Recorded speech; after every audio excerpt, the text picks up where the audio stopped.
Parte 1. La neblina bajaba densa sobre Toluca aquella mañana de octubre de 1960, envolviendo las calles empedradas y los techos de teja en un manto gris que parecía presagiar desgracia. En la modesta casa de adobe de la familia Mendoza, ubicada en el barrio de San Bernardino, los preparativos para la boda de Catalina transcurrían con una mezcla de alegría contenida y nerviosismo. Catalina Mendoza tenía 24 años y un rostro que, aunque no era de belleza deslumbrante, poseía esa cualidad que hace voltear a mirar dos veces.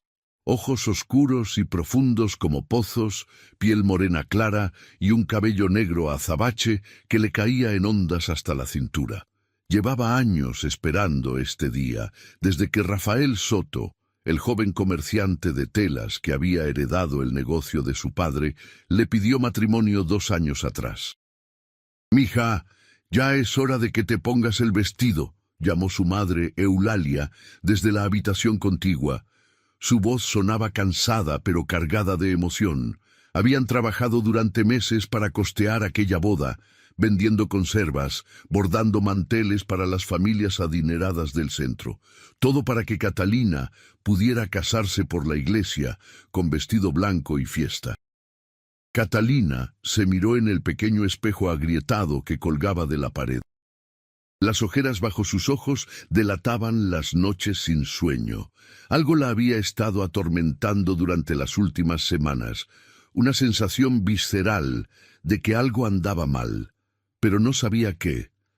Rafael había estado distante, sus visitas se habían vuelto más espaciadas, sus miradas esquivas, pero me quiero suscribir al canal para más historias como esta, y cuéntame en los comentarios desde dónde me estás escuchando, me encantaría saberlo. El vestido blanco, prestado por una prima que se había casado el año anterior, le quedaba un poco holgado en el pecho, pero ajustado en la cintura.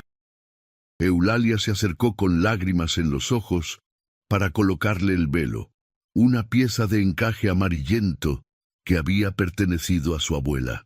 «Te ves hermosa, mi niña», murmuró, apretando con fuerza los hombros de su hija.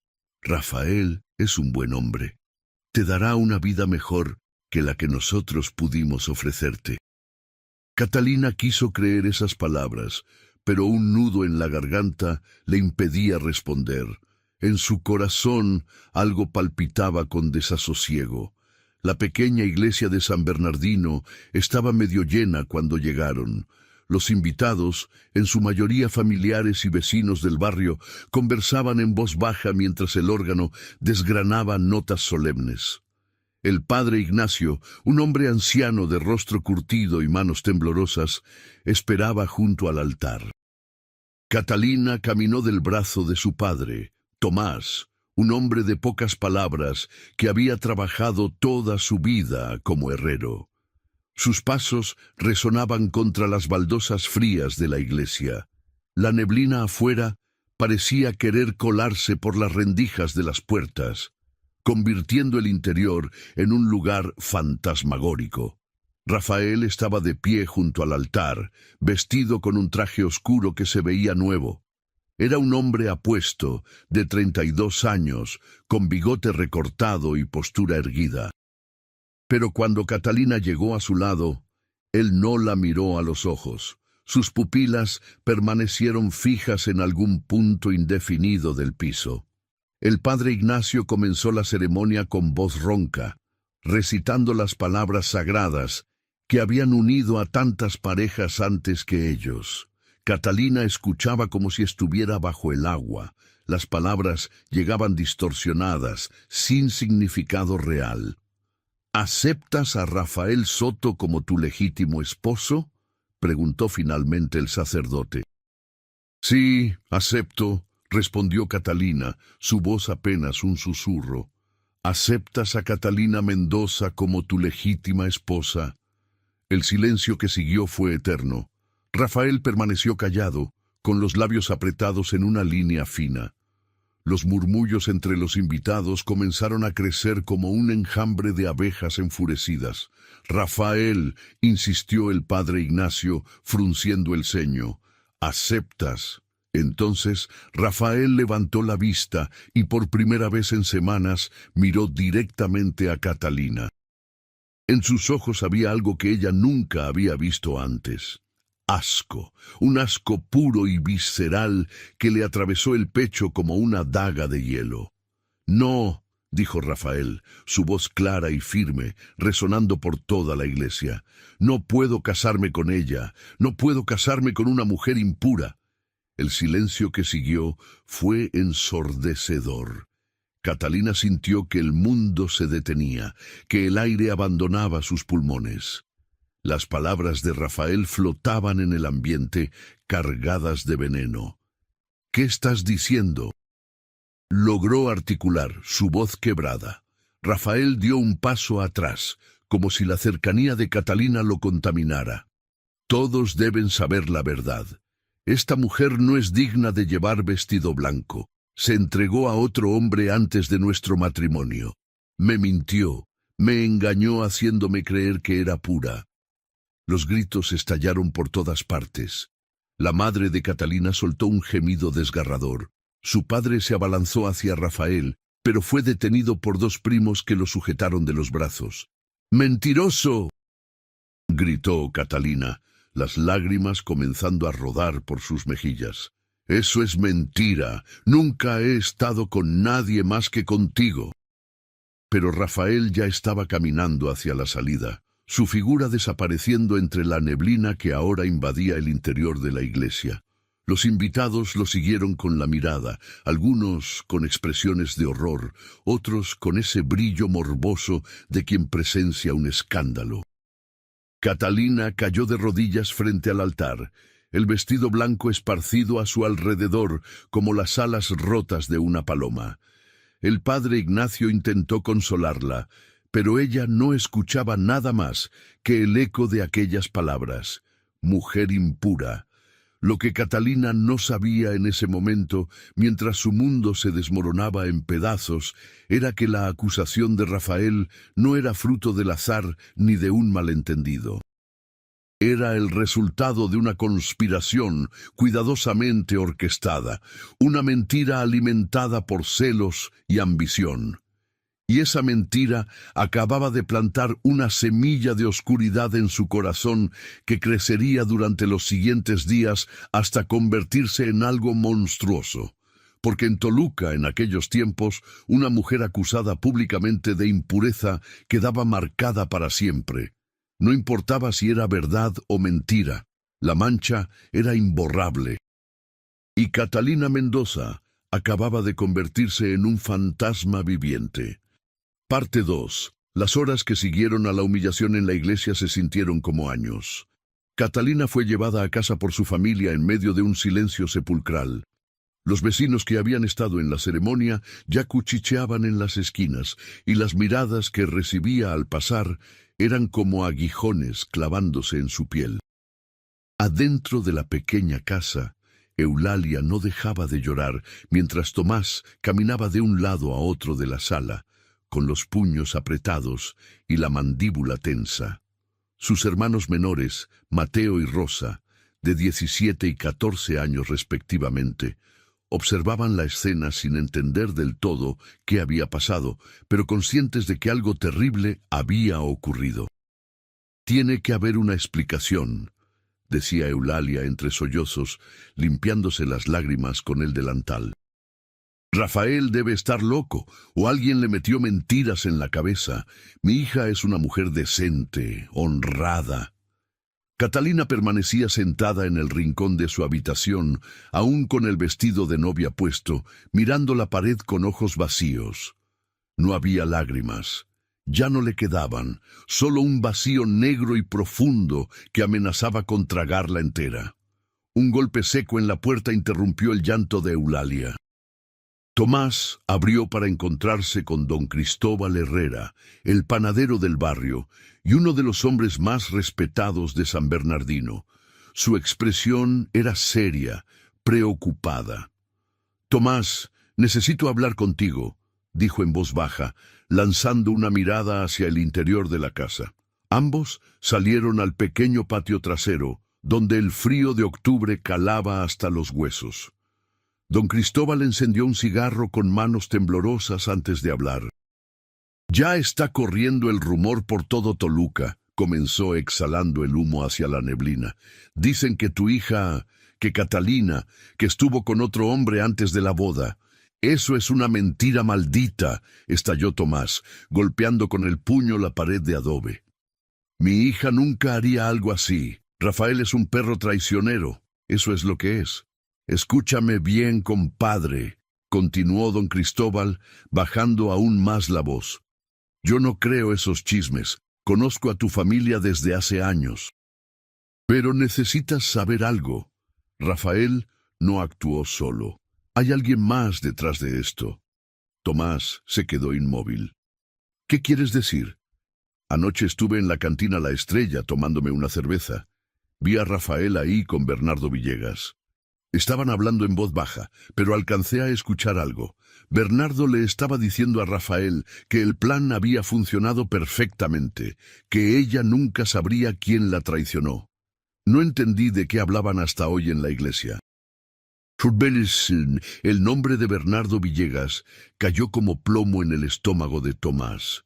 Bernardo era el primo segundo de Rafael, un hombre de 35 años, conocido por sus negocios turbios y su carácter manipulador. Pero más importante aún, había estado cortejando a Catalina años atrás, antes de que Rafael apareciera en escena. Ella lo había rechazado múltiples veces, encontrándolo repulsivo y vulgar. «Ese hijo de perra», masculló Tomás, apretando los puños hasta que los nudillos se pusieron blancos. «Bernardo orquestó todo esto por despecho», don Cristóbal asintió. «Eso parece, pero no tengo pruebas, solo lo que alcancé a oír. Ten cuidado, Tomás. Bernardo tiene contactos en la presidencia municipal. No es un hombre con quien se pueda pelear fácilmente». Cuando Tomás volvió a entrar a la casa, su rostro era una máscara de furia contenida. Se acercó a la habitación de Catalina y la encontró exactamente como la había dejado, sentada en el suelo con la mirada perdida. «Mija», dijo con voz suave, arrodillándose junto a ella, «necesito que me digas la verdad. ¿Alguna vez estuviste con algún hombre? No te voy a juzgar, solo necesito saber». Catalina giró lentamente la cabeza hacia su padre. Sus ojos, antes llenos de vida, ahora parecían dos pozos sin fondo. «No, papá», respondió con voz hueca. «Nunca. Solo estuve con Rafael, y eso fue hace 2 meses, cuando me prometió que nos casaríamos pronto. Me dijo que no había nada de malo porque ya estábamos comprometidos ante Dios. Fue la única vez». La confesión cayó como un rayo en la habitación. Tomás cerró los ojos, sintiendo cómo la rabia y la impotencia luchaban dentro de él. Su hija había sido engañada, usada y luego desechada públicamente. «Rafael mintió», dijo Tomás finalmente, «y creo saber quién lo convenció de hacerlo». Le contó a Catalina sobre Bernardo, sobre la conversación que don Cristóbal había escuchado en la cantina. Con cada palabra, algo en el interior de Catalina comenzó a cambiar. El vacío fue llenándose con algo diferente, algo oscuro y candente. «Bernardo», repitió ella, probando el nombre en sus labios como si fuera veneno. «Él hizo esto. Él destruyó mi vida porque no quise estar con él». Durante los siguientes 3 días, Catalina no salió de su habitación, no comió, apenas durmió. Su familia comenzó a preocuparse seriamente.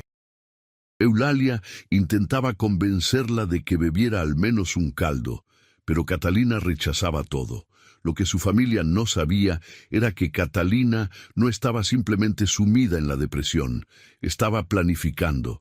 Cada hora que pasaba en esa habitación oscura, su mente trabajaba como nunca antes lo había hecho, tejiendo un plan meticuloso. En la madrugada del 4.º día, Catalina finalmente salió. Su madre se levantó asustada al escuchar pasos en la sala. «Mija, ¿estás bien?» Catalina se veía diferente. Había algo en sus ojos, un brillo extraño que Eulalia no supo interpretar. Su hija le sonrió, pero no era una sonrisa de alegría. Era la sonrisa de alguien que había tomado una decisión irrevocable. Estoy bien, mamá. Mejor que nunca, de hecho. Catalina, me asustas. ¿Qué vas a hacer? Voy a buscar redención, respondió Catalina simplemente. Voy a limpiar mi nombre. Y voy a asegurarme de que quienes me hicieron esto paguen por cada lágrima, por cada humillación. Eulalia quiso detenerla, preguntarle qué significaba todo eso, pero Catalina ya estaba de vuelta en su habitación, sacando ropa oscura del armario. Cuando volvió a salir minutos después, vestida completamente de negro, con un rebozo cubriéndole la cabeza, parecía una sombra. «Catalina, por favor, no hagas ninguna tontería», suplicó Eulalia agarrándola del brazo. «No te preocupes, mamá. No voy a hacer nada de lo que tú puedas arrepentirte». Y con esas palabras enigmáticas, Catalina salió a la neblina matutina de Toluca, desapareciendo entre las calles empedradas mientras la ciudad aún dormía. Lo que Eulalia no podía saber era que su hija no iba en busca de explicaciones o justicia terrenal. Iba en busca de algo mucho más oscuro. Parte 3. La casa de Doña Remedios estaba en las afueras de Toluca, casi al borde donde terminaba la civilización y comenzaban los cerros cubiertos de pinos y neblina perpetua. Era una construcción de adobe con techo de lámina oxidada, rodeada de plantas silvestres y objetos extraños colgando de las ramas de los árboles, botellas de vidrio, muñecos de trapo, cruces invertidas hechas con ramas secas. Todos en Toluca conocían a Doña Remedios, pero pocos admitían visitarla. Era una mujer de edad indefinida, podría tener 60 o 90 años, con un rostro surcado de arrugas profundas y ojos de un gris lechoso que algunos decían que podían ver tanto el pasado como el futuro. Se dedicaba a curar males, según decía ella, pero todos sabían que sus métodos iban más allá de las hierbas medicinales y las oraciones católicas. Practicaba brujería, magia negra, susurraban algunos. Otros decían que tenía pactos con entidades que era mejor no nombrar. Catalina llegó a la casa cuando el sol apenas comenzaba a asomar entre las nubes, tiñendo la neblina de un naranja enfermizo. Tocó la puerta de madera carcomida 3 veces, como le habían indicado que debía hacer. La puerta se abrió sola, con un chirrido que heló la sangre. Catalina entró. El interior era exactamente como lo había imaginado. Paredes cubiertas de hierbas secas colgando del techo, velas negras encendidas en cada rincón, frascos con líquidos de colores extraños alineados en estanterías improvisadas. El olor era una mezcla embriagadora de copal, romero quemado y algo más, algo pútrido que Catalina no pudo identificar. «Sabía que vendrías», dijo una voz ronca desde las sombras. Doña Remedios emergió del fondo de la habitación. Era más pequeña de lo que Catalina esperaba, encorvada y vestida completamente de negro, pero sus ojos, esos ojos grises, parecían penetrar hasta el alma. «¿Cómo supo que vendría?», preguntó Catalina, intentando mantener la voz firme. «Lo vi en mis sueños hace 3 noches. Vi a una novia vestida de blanco caer de rodillas frente a un altar. Vi cómo la vergüenza la consumía, y vi cómo venía a mí buscando lo que nadie más podría darle». Catalina sintió un escalofrío recorrerle la espalda. «Necesito su ayuda. Sé lo que necesitas, muchacha. Quieres justicia. Quieres que quienes te humillaron sufran como tú has sufrido. Quieres que sientan en carne propia el peso del pecado que ellos inventaron para ti». «Sí», admitió Catalina, sorprendida por la precisión de las palabras de la anciana. «Rafael y Bernardo me quitaron todo. Mi honor, mi futuro, mi nombre. Quiero que paguen». Doña Remedios se acercó lentamente, cojeando. Cuando estuvo lo suficientemente cerca, extendió una mano huesuda y tocó el rostro de Catalina con dedos helados.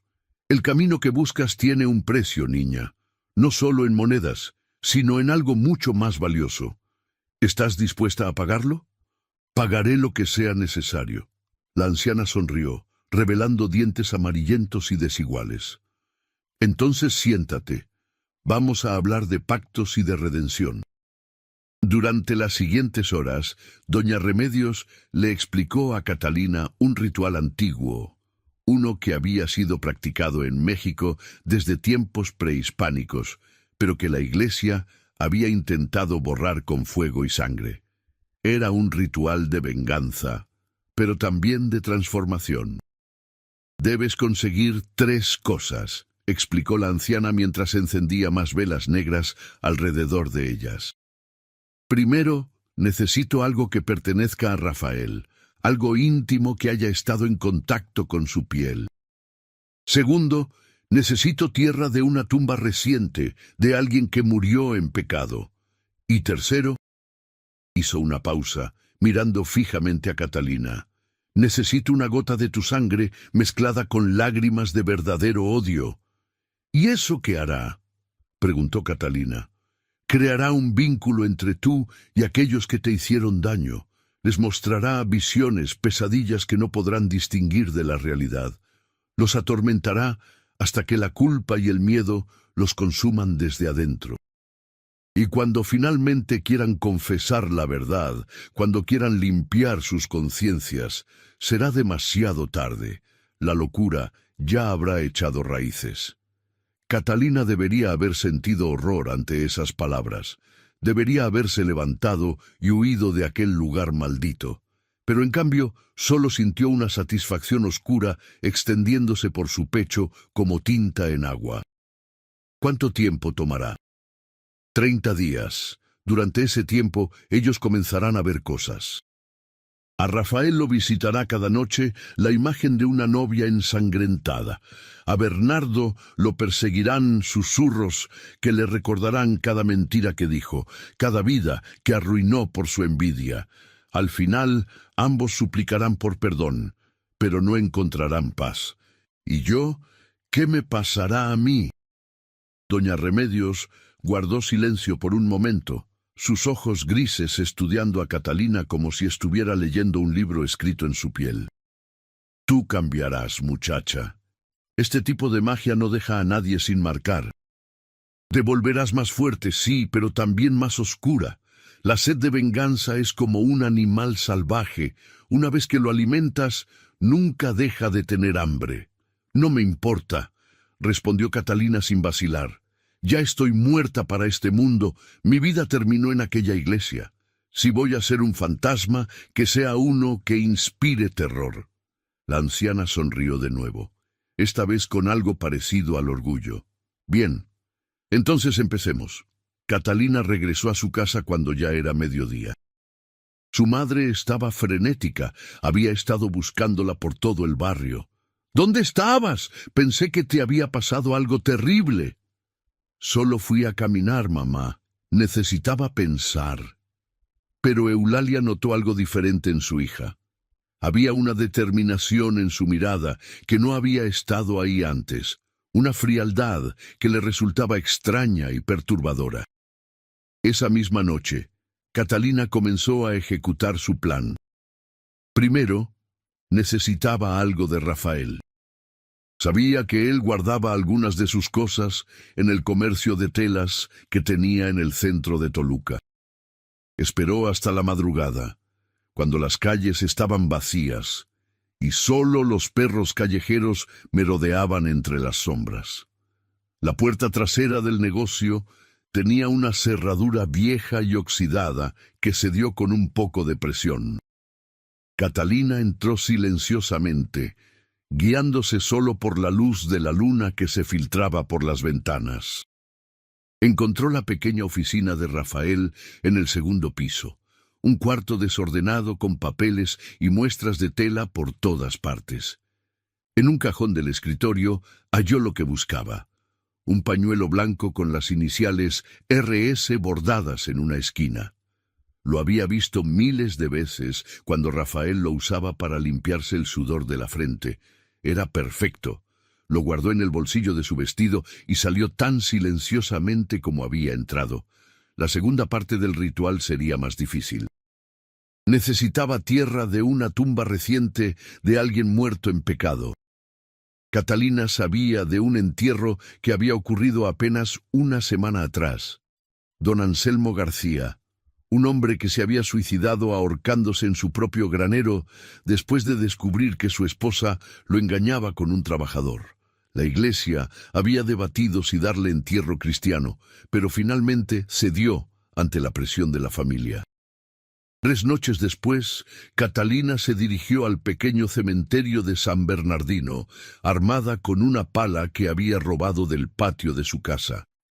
La luna estaba oculta detrás de nubes espesas, convirtiendo el cementerio en un laberinto de sombras amenazadoras. Encontró la tumba de don Anselmo fácilmente.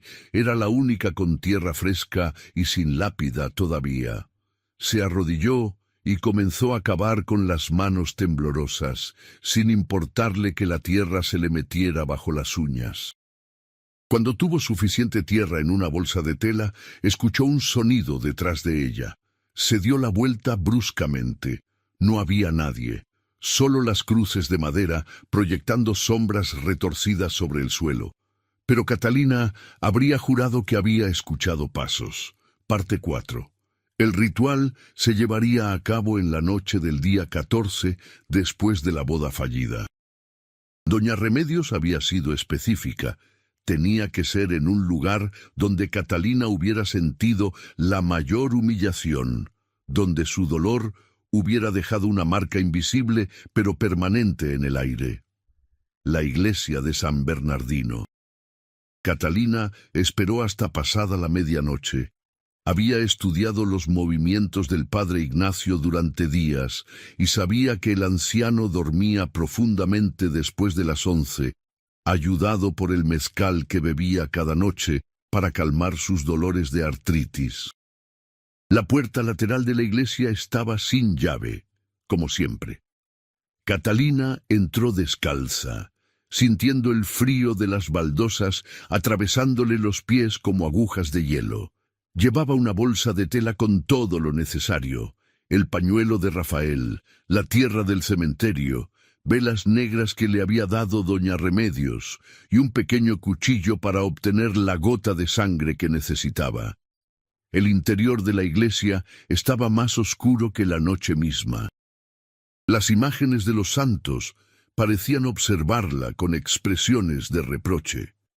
El crucifijo sobre el altar brillaba débilmente con el reflejo de las velas perpetuas que ardían en sus lados. Catalina caminó hasta el lugar exacto donde había caído de rodillas 2 semanas atrás. Todavía podía sentir el eco de su vergüenza vibrando en el aire, como si el edificio mismo hubiera absorbido su dolor. Colocó las velas negras en círculo alrededor de ella, tal como doña Remedios le había instruido. Luego extendió el pañuelo de Rafael en el centro y esparció la tierra de la tumba sobre él. El olor a muerte y humedad llenó el espacio sagrado. Con manos temblorosas, tomó el cuchillo y presionó la punta contra la yema de su dedo índice. El dolor fue agudo pero breve. Una gota de sangre brotó, oscura y espesa como la tinta. La dejó caer sobre el pañuelo mientras recitaba las palabras que la anciana le había enseñado, palabras en una lengua que Catalina no reconocía, pero que le quemaban la garganta al pronunciarlas. Tlazocamati in Micatetl, canican intlahuel, canican intlahuili. Mientras las palabras salían de sus labios, algo cambió en el aire. La temperatura bajó drásticamente, tanto que Catalina podía ver su propio aliento condensándose en nubes blancas frente a ella. Las llamas de las velas negras comenzaron a arder con un color violeta antinatural, proyectando sombras que se movían independientemente de cualquier fuente de luz. Catalina sintió una presencia detrás de ella, pesada, antigua, hambrienta. No se atrevió a voltear. Continuó recitando las palabras, su voz ganando fuerza mientras lágrimas de rabia pura rodaban por sus mejillas. Pensó en Rafael, en su mirada de asco. Pensó en Bernardo, en su sonrisa satisfecha mientras destruía su vida. El odio creció dentro de ella como un fuego alimentado con gasolina. «Que vean lo que yo vi», susurró finalmente en español, su voz rota por la emoción. «Que sientan la muerte de quien aún respira, que sus pecados los devoren desde adentro hasta que solo quede polvo y remordimiento». La sangre sobre el pañuelo comenzó a burbujear, a moverse como si estuviera viva. Luego, en un instante, todo se detuvo. Las llamas volvieron a su color normal naranja. La temperatura subió. La presencia desapareció. El ritual estaba completo. Catalina recogió todo rápidamente, limpiando cualquier rastro de su presencia. Cuando salió de la iglesia, el cielo comenzaba a aclararse con los primeros indicios del amanecer. Se sentía diferente, como si algo dentro de ella se hubiera roto y reconfigurado en una forma nueva y desconocida. No sabía que, en ese preciso momento, a varios kilómetros de distancia, Rafael Soto se despertaba gritando en su cama, empapado en sudor frío. Había soñado con una novia ensangrentada que se arrastraba hacia él desde debajo de un altar, con los ojos negros como pozos sin fondo y una sonrisa que le mostraba dientes afilados. Y Bernardo Villegas, durmiendo en su casa al otro lado de la ciudad, se revolvía inquieto mientras susurros incomprensibles llenaban su habitación, voces que le repetían una y otra vez: «Mentiroso, traidor, tu hora llegará». Los siguientes días fueron extraños. Catalina volvió a sus rutinas cotidianas, ayudando a su madre en la casa, evitando las miradas de los vecinos que todavía cuchicheaban a su paso. Pero por las noches, cuando cerraba los ojos, veía fragmentos de lo que Rafael y Bernardo estaban experimentando. Eran visiones borrosas, como mirar a través de un vidrio empañado, pero suficientemente claras para entender que el ritual estaba funcionando. Rafael ya no podía dormir sin que la novia ensangrentada lo visitara. Catalina podía sentir su terror, su confusión creciente, mientras las líneas entre sueño y realidad comenzaban a desdibujarse para él. Bernardo, por su parte, estaba siendo atormentado de manera diferente. Los susurros lo seguían a donde fuera, en la calle, en su negocio, en su propia casa. Comenzó a beber más de la cuenta, intentando ahogar las voces que nadie más podía escuchar. Su esposa empezó a preocuparse, notando cómo su marido se sobresaltaba ante cualquier sombra, cómo sus ojos se movían constantemente, buscando algo invisible en cada rincón. Una tarde, exactamente 3 semanas después del ritual, Catalina estaba en el mercado central comprando verduras cuando escuchó a 2 mujeres hablar en voz baja cerca de ella. «¿Ya supiste lo de Rafael Soto?» «No. ¿Qué pasó?» «Dicen que está enfermo de los nervios. Ha ido con 3 doctores diferentes y ninguno encuentra nada malo en él, pero no puede dormir, no puede comer. Está enflaqueciendo a ojos vista. Su madre está desesperada. Cree que alguien le hizo brujería». Catalina sintió una satisfacción oscura expandiéndose en su pecho. Pero era una satisfacción amarga, mezclada con algo más, algo que no podía identificar completamente. ¿Culpa? No, eso no. Más bien era la comprensión de que estaba cruzando un umbral del que no habría retorno. Esa misma noche, doña Remedios apareció en la puerta de su casa. Eulalia casi se desmaya del susto al ver a la anciana bruja parada ahí, envuelta en su rebozo negro. «Necesito hablar con Catalina», dijo simplemente. Catalina salió al patio para hablar con ella en privado. La anciana la miró con esos ojos grises penetrantes. «El trabajo está avanzando bien. Demasiado bien, diría yo. Los hombres que te hicieron daño están al borde del colapso. Es lo que se merecen. respondió Catalina con frialdad. Sí, pero hay algo que debes saber. El ritual que hiciste, el pacto que sellaste, tiene efectos secundarios. Mientras ellos sufren, una parte de ti también se consume. Es el precio del equilibrio. No puedes infligir tanto dolor sin que una porción de él te toque también. Catalina frunció el ceño. No entiendo. Pronto lo harás. En una semana, cuando la luna esté en su fase más oscura, el ritual alcanzará su punto culminante. Esa noche, Rafael y Bernardo verán la verdad completa de lo que hicieron. Y tú, muchacha, tendrás que decidir si permites que el ciclo se complete o si lo detienes. ¿Detenerlo?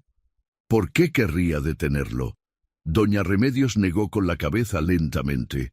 Porque si permites que el ritual llegue hasta el final, ellos morirán. Sus mentes se quebrarán por completo y sus corazones simplemente dejarán de latir del terror puro. Y cuando eso pase, tú quedarás marcada para siempre. Serás lo que algunos llaman una nahual de la venganza, atada eternamente a la oscuridad que invocaste. Las palabras cayeron como piedras en un estanque, creando ondas de implicaciones que Catalina apenas comenzaba a comprender. ¿Y si decido detenerlo? Entonces debes romper el círculo. Debes perdonar. Pero el perdón, muchacha, es mucho más difícil que la venganza. La anciana se fue sin esperar respuesta, desapareciendo en la neblina como si nunca hubiera estado ahí. Catalina pasó la noche en vela, pensando en las palabras de doña Remedios. Por primera vez desde la humillación en la iglesia, sintió algo parecido a la duda. ¿Realmente quería sus muertes? ¿O solo quería que reconocieran lo que le habían hecho, que pagaran de alguna forma pero sin llegar al extremo? La respuesta no llegó esa noche ni la siguiente, pero el tiempo seguía corriendo, acercándose inexorablemente a la luna oscura. Parte 5. Los últimos días, antes de la luna oscura, fueron caóticos en Toluca. Rafael Soto había colapsado públicamente en su negocio de telas, gritando sobre una novia ensangrentada que nadie más podía ver. Tuvieron que llevárselo a rastras mientras él arañaba el aire, luchando contra una amenaza invisible. Su madre, doña Matilde, una mujer piadosa que iba a misa todos los días, comenzó a buscar desesperadamente respuestas. Consultó al padre Ignacio, quien sugirió un exorcismo. Llevó a curanderos al cuarto donde Rafael yacía postrado, sudando y temblando, murmurando palabras incoherentes. Nada funcionaba. Bernardo Villegas no estaba mejor. Los susurros se habían convertido en gritos dentro de su cabeza. Comenzó a ver sombras que se movían en su visión periférica, figuras oscuras que desaparecían cuando intentaba enfocarlas. Una noche golpeó a su esposa en medio de un episodio de paranoia, creyendo que ella era parte de una conspiración para volverlo loco. Ella lo abandonó al día siguiente, llevándose a sus 2 hijos pequeños. Las habladurías recorrieron Toluca como un incendio. Algunos decían que era un castigo divino por lo que le habían hecho a Catalina. Otros murmuraban sobre maldiciones y brujería. Los más devotos organizaron procesiones nocturnas, rezando el rosario por las calles empedradas para limpiar el mal que había caído sobre la ciudad. Catalina observaba todo desde la distancia, sintiendo cada vez más el peso de lo que había desatado. Las visiones que tenía por las noches se habían vuelto más intensas, más viscerales. Podía sentir el terror de Rafael como si fuera propio, el pánico de Bernardo resonando en sus propios huesos. Doña Remedios tenía razón. Había un precio. La noche antes de la luna oscura, Catalina tomó una decisión. No podía dormir, atormentada por imágenes de Rafael convulsionando en su cama mientras la novia fantasmal se acercaba cada vez más. Algo dentro de ella, algo que había permanecido dormido bajo las capas de ira y dolor, comenzó a despertar. Era su conciencia. Se levantó de la cama y fue a la pequeña capilla que su madre había montado en una esquina de la sala.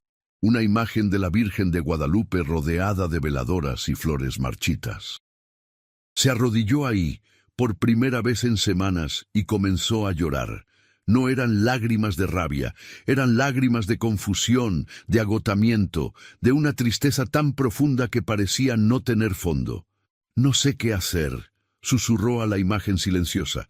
Quería justicia, pero esto no es justicia, es solo más dolor, más oscuridad. Una mano suave se posó sobre su hombro. Catalina se giró para encontrar a su madre ahí, con los ojos rojos de tanto llorar, pero con una expresión de amor infinito en el rostro. «Mija, te he visto cambiar en estas semanas. Sé que hiciste algo, aunque no entiendo qué, pero también sé que no es demasiado tarde para que vuelvas». «¿Volver a qué, mamá? Mi vida está destruida, mi nombre está manchado, no hay futuro para mí». Eulalia se arrodilló junto a su hija, tomando sus manos entre las suyas. «Tu vida no está en lo que la gente diga de ti o en lo que Rafael y Bernardo hicieron. Tu vida está aquí», se tocó el pecho, «en tu corazón. Y mientras ese corazón siga latiendo, mientras tengas la capacidad de elegir entre la luz y la oscuridad, siempre habrá un camino de regreso». Las palabras de su madre penetraron las defensas que Catalina había construido alrededor de su dolor. Lloró con más fuerza, abrazándose a Eulalia como cuando era niña y tenía pesadillas. «No quiero que mueran», admitió finalmente entre sollozos. «Pensé que sí, pero no puedo vivir con eso. Ya soy muchas cosas, pero no quiero ser una asesina». «Entonces no lo seas, mija. Haz lo correcto». A la mañana siguiente, Catalina caminó hasta la casa de doña Remedios. Esta vez, la puerta no se abrió sola. Tuvo que tocar varias veces antes de que la anciana apareciera.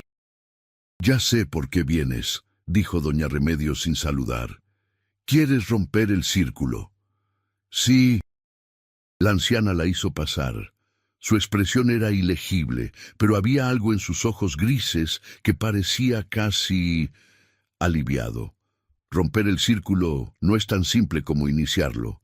Requiere un sacrificio. ¿Qué tipo de sacrificio? Debes ir ante Rafael y Bernardo.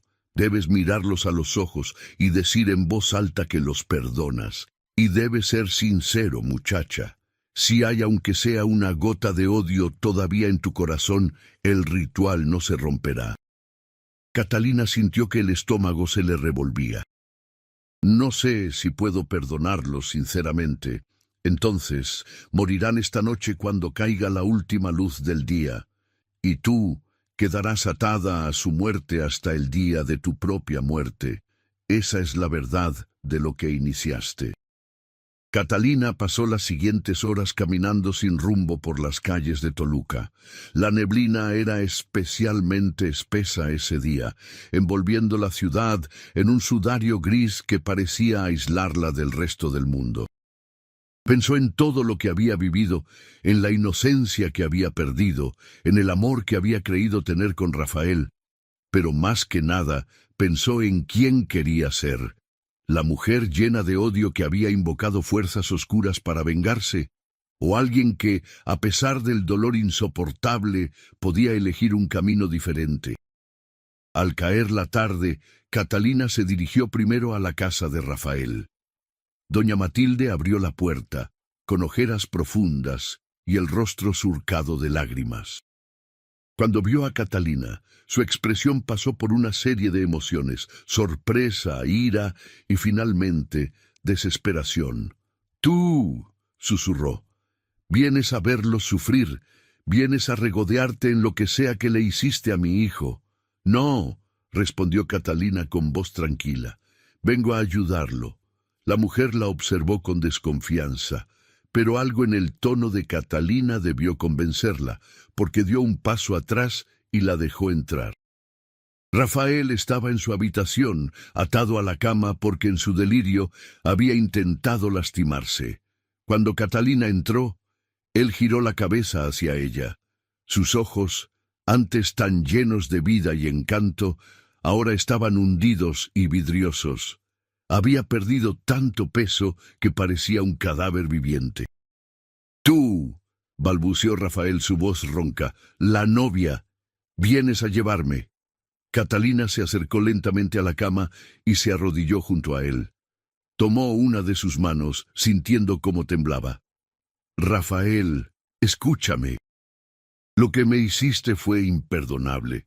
Me quitaste mi honor, mi futuro, todo lo que era importante para mí, y durante semanas solo pude pensar en hacerte pagar por ello».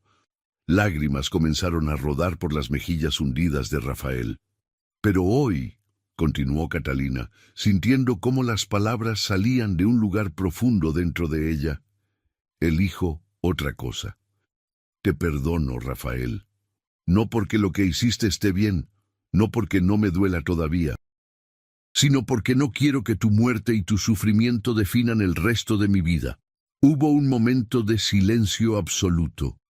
Luego, Rafael cerró los ojos y comenzó a sollozar con la fuerza de alguien que ha estado conteniendo un océano de dolor.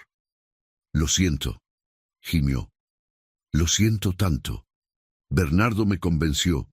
Me dijo que tú habías estado con otro hombre antes que yo, que me habías engañado. Me mintió, y yo fui lo suficientemente estúpido como para creerle. Destruí tu vida por celos y orgullo». Las palabras que Catalina había esperado escuchar durante semanas finalmente llegaban, pero sorprendentemente no sintió la satisfacción que había imaginado. Solo sintió tristeza por todo el tiempo y la vida que ambos habían perdido. «Lo sé», dijo simplemente, «y sé que Bernardo orquestó todo porque yo lo rechacé. Pero eso tampoco importa ya. Lo que importa es que esto termine». Se puso de pie y salió de la habitación sin mirar atrás. Doña Matilde la esperaba en el pasillo, con lágrimas corriendo por su rostro. «Gracias», susurró la mujer. «No sé qué hiciste, pero gracias». El siguiente y último paso sería más difícil. Parte 6. La casa de Bernardo Villegas estaba en penumbras cuando Catalina llegó. Las cortinas estaban cerradas y no había señales de vida, excepto por una luz tenue que salía de una ventana del segundo piso. Catalina tuvo que tocar la puerta varias veces antes de que finalmente se abriera. Bernardo estaba irreconocible. Su cabello, normalmente peinado con esmero, estaba revuelto y grasiento. Su ropa, arrugada y manchada. Pero lo más impactante eran sus ojos. Estaban inyectados de sangre y se movían constantemente, como los de un animal acorralado. «Tú», dijo con voz temblorosa, «viniste, sabía que vendrías. Necesito hablar contigo, Bernardo». Él retrocedió hacia el interior de la casa, haciendo señas para que entrara. El lugar estaba en caos. Botellas de alcohol vacías por todas partes, platos sucios apilados, cortinas rasgadas. Bernardo había descendido al infierno de su propia creación. «Los escucho todo el tiempo», comenzó a hablar, sin que Catalina preguntara, sus palabras saliendo atropelladamente. «Me dicen cosas, me recuerdan todas las personas que he lastimado, todas las mentiras que he dicho. No puedo dormir, no puedo pensar, solo escucho sus voces». Se dejó caer en un sillón sucio, con las manos temblando incontrolablemente. «¿Por qué lo hiciste, Bernardo?», preguntó Catalina, su voz sorprendentemente calmada. «¿Por qué destruiste mi vida?». Él la miró con ojos vidriosos. «Porque me rechazaste, porque elegiste a Rafael sobre mí. Yo había esperado tanto tiempo, había sido paciente, había planeado cómo haríamos nuestra vida juntos. Y entonces él apareció con su encanto y su dinero, y tú lo preferiste a él. Eso no te daba derecho a lo que hiciste». «Lo sé», gimió Bernardo, llevándose las manos a la cabeza. «Lo sé, y ahora estoy pagando por ello. Esta es mi condena, ¿verdad? Estas voces, estas sombras, esto es lo que merezco». Catalina lo observó durante un largo momento. Parte de ella todavía sentía rabia al verlo ahí, patético y roto. Había sido él quien había plantado la semilla de su destrucción, quien había manipulado a Rafael con mentiras cuidadosamente construidas. Pero también vio algo más. Vio a un hombre vacío, consumido por la envidia y la mezquindad durante tanto tiempo que ya no sabía ser otra cosa. «Te perdono, Bernardo», dijo finalmente. Él levantó la vista bruscamente, como si no pudiera creer lo que había escuchado. «¿Qué? Te perdono. No porque te lo merezcas, no porque lo que hiciste esté bien o pueda olvidarse, sino porque he aprendido que cargar con el odio es como beber veneno, esperando que la otra persona muera». Lágrimas comenzaron a caer por el rostro sin afeitar de Bernardo. «No entiendo. Yo destruí tu vida. ¿Cómo puedes perdonarme? Porque si no lo hago, tú destruyes la mía por segunda vez. Y no voy a permitir eso». Catalina dio media vuelta para irse, pero antes de llegar a la puerta, Bernardo habló de nuevo, su voz apenas un susurro. «La verdad. Voy a decir la verdad. Mañana iré con el padre Ignacio y le contaré todo. Lo que hice, cómo mentí. Voy a limpiar tu nombre, Catalina». «Es lo menos que puedo hacer», ella asintió sin volverse. «Eso está bien, Bernardo, pero no lo hagas por mí, hazlo por ti». Cuando Catalina salió de la casa de Bernardo, el sol se estaba poniendo detrás de las montañas que rodeaban Toluca. El cielo estaba pintado de naranjas y púrpuras, colores que parecían demasiado hermosos para el día que había sido. De repente, sintió un cambio en el aire. La presión que había estado sintiendo durante semanas, el peso invisible sobre sus hombros, simplemente desapareció. Las visiones que había tenido de Rafael y Bernardo se desvanecieron como humo. El vínculo que el ritual había creado se había roto. Era libre. Caminó de vuelta a su casa mientras las primeras estrellas comenzaban a aparecer en el cielo oscuro. Su madre la esperaba en la puerta, y cuando vio el rostro de su hija, supo inmediatamente que algo había cambiado. «¿Lo hiciste?» «Sí, mamá, lo hice». Eulalia abrazó a su hija con fuerza, sin decir nada más, porque no había necesidad de palabras. Los días siguientes fueron extraños para Catalina. Bernardo cumplió su promesa. Fue con el padre Ignacio y confesó todo. Cómo había inventado las mentiras sobre Catalina, cómo había manipulado a Rafael, cómo su envidia había destruido la vida de una mujer inocente. La noticia se extendió por Toluca más rápido que el fuego. Las mismas personas que habían cuchicheado sobre Catalina, que la habían juzgado y condenado, ahora murmuraban avergonzadas. Algunos vinieron a pedirle perdón, otros simplemente evitaban su mirada. Catalina no les prestó mucha atención. Había aprendido que la opinión de los demás era tan volátil como el viento. Lo que importaba era lo que ella sabía de sí misma. Rafael se recuperó lentamente. Las visiones se detuvieron completamente después de que Catalina lo perdonó, y con ayuda de su familia comenzó a reconstruir su vida. Nunca intentó contactar a Catalina de nuevo, y ella agradeció esa distancia. Bernardo, sin embargo, nunca volvió a ser el mismo. Aunque las voces se detuvieron, algo dentro de él se había roto permanentemente. Vendió su negocio y se mudó a otro estado, buscando empezar de nuevo lejos de Toluca y de los fantasmas de su pasado. 6 meses después de aquella boda fallida, Catalina estaba en el mercado cuando un hombre se acercó a ella. Era mayor, quizás de 40 años, con un rostro amable y ojos que transmitían sinceridad. «Disculpa», dijo tímidamente. «¿Eres Catalina Mendoza?» Ella asintió cautelosamente. «Sí. ¿Por qué?» «Me llamo Vicente Salazar. Soy maestro en la escuela del centro.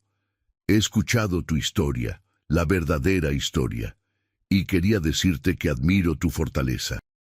No muchas personas podrían sobrevivir lo que tú sobreviviste y salir del otro lado con gracia».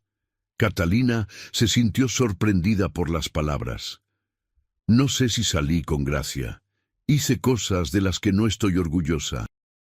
Todos lo hacemos, respondió Vicente con una sonrisa suave. Pero también hiciste la cosa más difícil. Elegiste el perdón sobre la venganza. Eso requiere más valentía de la que la mayoría tiene. Comenzaron a hablar, y esa conversación se convirtió en otra, y luego en otra más. Vicente era viudo desde hacía 3 años. Su esposa había muerto de tuberculosis. No tenía hijos y vivía solo en una casa modesta cerca de la escuela donde enseñaba. No había pretensiones en su cortejo. No prometía riquezas ni estatus social. Solo ofrecía compañía, conversación y una bondad genuina que Catalina había creído perdida en el mundo. «No tienes que darme una respuesta ahora», le dijo Vicente una tarde mientras caminaban por el Parque Central de Toluca. «Sé que has pasado por mucho. Solo quiero que sepas que veo en ti a una mujer de increíble fortaleza y me gustaría conocerte mejor». Catalina lo miró, estudiando su rostro honesto. Había aprendido a leer a las personas de manera diferente ahora, a ver más allá de las palabras y las sonrisas superficiales, y en Vicente solo vio sinceridad. «Me gustaría eso también», respondió finalmente, sintiendo algo que no había sentido en mucho tiempo: esperanza. 1 año después, Catalina Mendoza se casó de nuevo. Esta vez fue una ceremonia pequeña, solo con familia cercana y amigos verdaderos. El padre Ignacio, ahora más anciano y más sabio, ofició la ceremonia con lágrimas en los ojos. Cuando llegó el momento de los votos, Vicente miró a Catalina con tanto amor que ella sintió que su corazón, ese corazón que había estado roto y oscurecido, finalmente sanaba.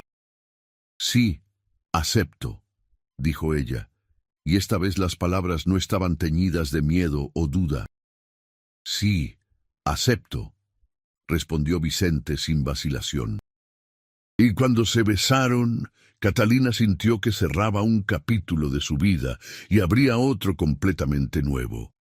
Los años pasaron. Catalina y Vicente tuvieron 2 hijos, un niño y una niña. Ella nunca olvidó lo que había vivido en 1960, aquellos meses oscuros cuando el odio casi la consume, pero tampoco permitió que esos recuerdos definieran quién era. A veces, en las noches, cuando no podía dormir, pensaba en doña Remedios. La anciana había muerto 2 años después de aquellos eventos, encontrada en su casa rodeada de sus velas y hierbas. Algunos decían que había muerto en paz. Otros murmuraban que las entidades con las que había tratado durante toda su vida finalmente habían venido a cobrar su deuda. Catalina también pensaba en Rafael y Bernardo. Rafael nunca se casó, dedicando su vida al negocio de telas y al cuidado de su madre envejecida. Bernardo vivió el resto de sus días en Puebla, un hombre solitario perseguido por fantasmas que solo él podía ver. Una tarde de primavera, cuando Catalina tenía ya 50 años, su hija menor, Elena, le preguntó sobre la cicatriz que tenía en el dedo índice, apenas visible después de tantos años.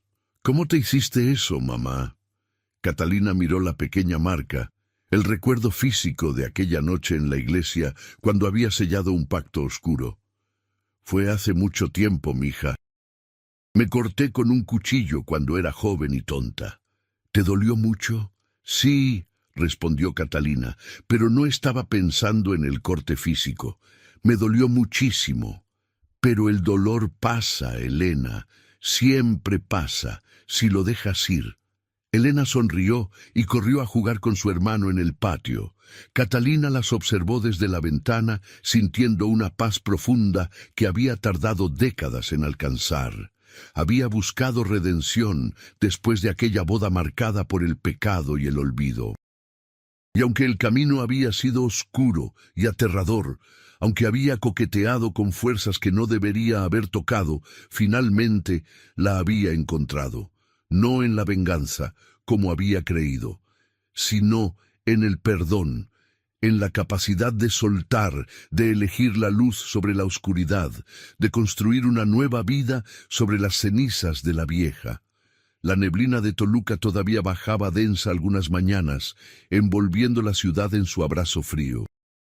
Pero para Catalina ya no representaba presagios oscuros o días de sufrimiento. Era simplemente neblina, y eventualmente, como todas las cosas, se disipaba con la luz del nuevo día.